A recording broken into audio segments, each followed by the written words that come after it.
I want to talk about the Farm Bill now. The House of Representatives has left D.C. for the moment, and we don't have a new Farm Bill. We haven't heard much about progress being made, despite and I think people were hopeful because our entire North Dakota delegation was on this conference committee, hopefully, fighting for North Dakotan producers. So, do you think D.C. right now has our farmers' best interests in mind by letting that deadline expire? Yeah, I mean, right now, the last I heard is only 2 of the 7 titles have come to some kind of agreement between the 2, and I really hope they get something done over the lame duck session between now and January. But if not, that has to be priority number 1 for anybody representing North Dakota. With the drought we had last year, obviously commodity prices this year, now more than ever, we need our farmers and ranchers in North Dakota need the security, they need the safety nets that are in that bill, and they need a long-term farm bill passed. If you were in the House for this farm bill negotiation, like you potentially could be in the future, would you be comfortable leaving D.C. at a time like this? Yeah, I mean, I think that so many of those decisions are determined by leadership, and I think those, if you're the only one there, you can't get anything done either. So, I mean, what you would want to be doing is working quickly to get this done. I mean, I wish they were working on it 24/7, 365 right now, but you can't be in a room by yourself. You have to have everybody there willing to do it. Now, another topic affecting our producers is trade. We saw a new NAFTA deal, the USMCA. Is that proof that this president's trade policies are starting to work? Are we making progress? Absolutely, and I think that's what we've seen since day one. North Dakota voted for this president significantly. I mean, it's Trump country here, and willing to give him a chance. But we've always said from the start of our campaign that tariffs as a long-term policy are not a great idea for North Dakota. We're a commodity-based economy, but it's not just with the new NAFTA.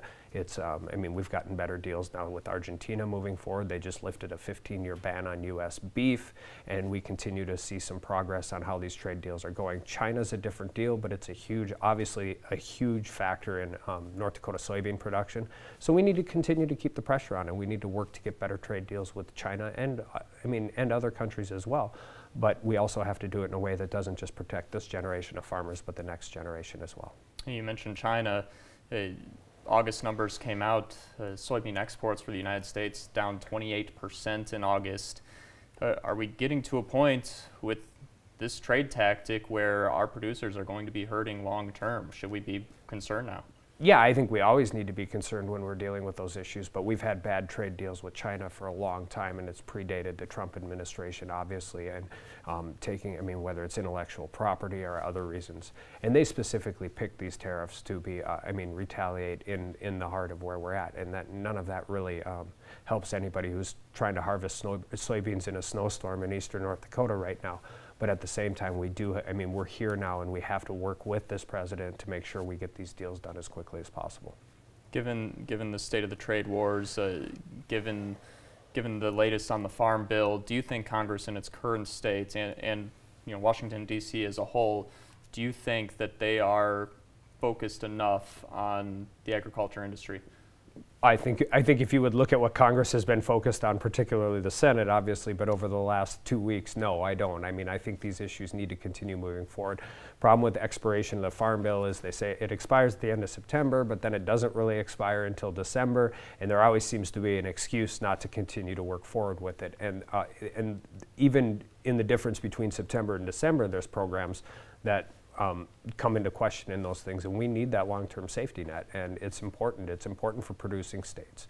One of the biggest issues in Congress is producing states, particularly in the U.S. House, producing states have significantly less representation than consuming states.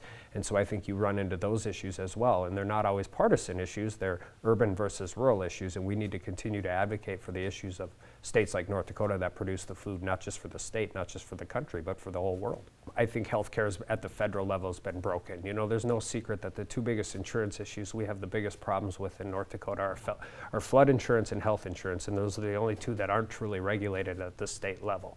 Obamacare was trying to fix a problem that didn't exist in North Dakota. Prior to its implementation, 8 to 10% of the population was uninsured.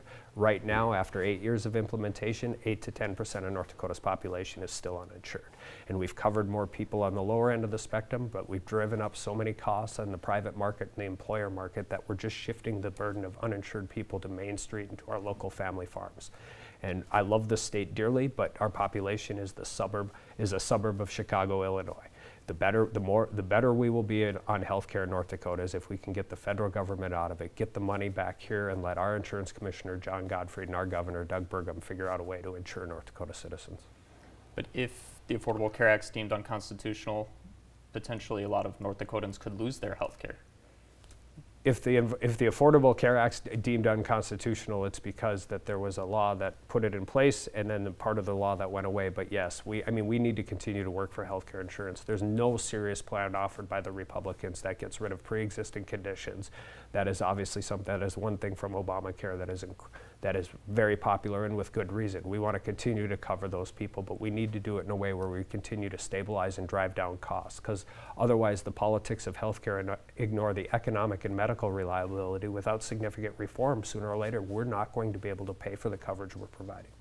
Would you repeal the Affordable Care Act without a replacement ready to go, and specifically a replacement that would protect people with pre-existing conditions? Yeah, I think the Graham-Cassidy model is a better approach for the state of North Dakota. It allowed for more money to come here in the form of grants with less federal involvement.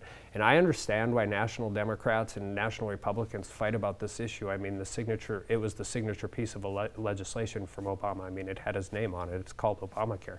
But I, for the life of me, can't figure out why Midwest states like North Dakota Democrats or Republicans weren't supporting it, because it brought more money back to North Dakota with less federal strings attached.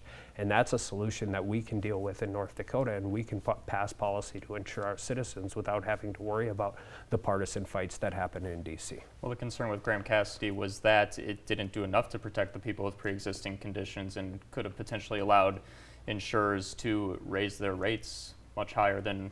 Sure, and absolutely, but from a North Dakota, that's a national perspective. From a North Dakota perspective, it would have allowed us to determine, our elected officials at the state level, to determine how we deal with those health care coverages, whether it's CHAND or the programs we had prior to existence.